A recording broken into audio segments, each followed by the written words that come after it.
creaking below me. I tried not to think of the bottomless cavern beneath the thin bridge.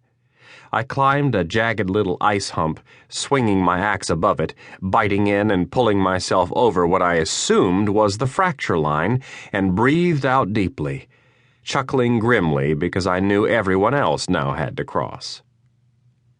Later, at our 14,000-foot camp, Sam, my primary training partner, said he could finally see the brilliant white ramparts of the west buttress leading to the top of Mount McKinley, a mile and a half above us. It had taken us a week to get here, but besides the crevasse danger, it had only been a grueling slog up moderate snow slopes. Tomorrow, the real climbing would begin. Sam took my finger and brought it up the route we would climb, stopping at prominent landmarks like the 60-degree head wall, Washburn's Thumb, and Pig Hill. He pointed out the second tallest peak, Mount Foraker. Then I tried to point toward McKinley's summit. I pointed my finger a little higher than Foraker.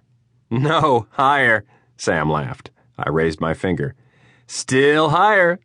I continued to point higher and higher.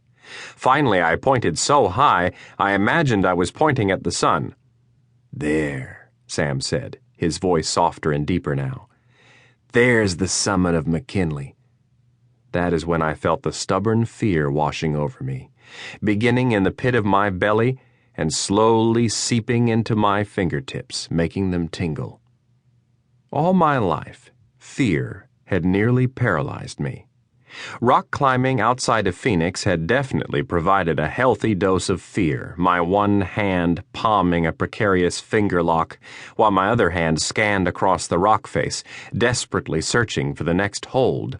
For me, the fear of climbing blind does not come when I am hanging securely from a fat hold or after latching on to the next. The greatest fear is in the reaching.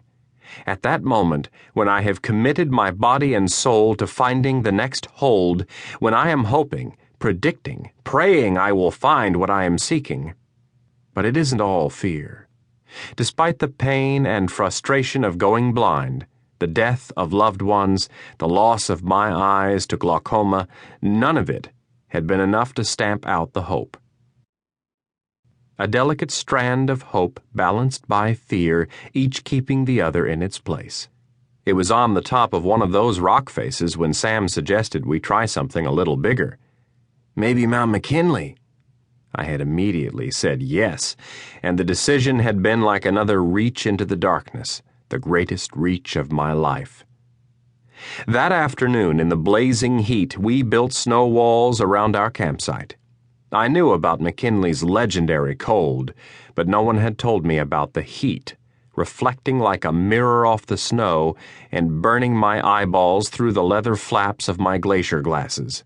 Then, the wind chilled by the glacier whipped past me, taking much of my body's warmth with it. "Windburn on top of sunburn. Get used to it," Chris laughed, observing Sam and me constructing snow fortresses out of the glacier. Sam cut blocks of blue ice from the floor while I placed them in a rectangle around the site to block the wind. Soon the walls were as tall as me. Then I cut steps into our fort while Sam packed the small gaps in the walls with snow. Finally, the site was ready for the tent. I held one side and threw the other into the wind, which caught it and unfurled it. I laid it on the ground and oriented it by feeling the loops and pockets on the corners through my layers of gloves. Months before, on a training climb on Mount Rainier, a teammate assigned me to set up a tent on the Muir snowfield, on which wind and cold seemed to be the only constants. I was beginning to shiver as I knelt in the snow with the tent laid out in front of me. Through my thick gloves, I couldn't feel the delicate sleeves of the fabric. I fumbled with it, clumsily trying to jam the pole through. Then I took my glove off so I could actually touch it. My hands were my eyes, but 3 frustrating layers of material over them made me feel blind. Only for a second, I thought. Just enough time to get the pole started in the sleeve. But sharp splinters of sleet pricked my bare skin, and it went instantly numb. I stuffed my lifeless hand back inside the glove and beat it against my knee. When it came back to life, the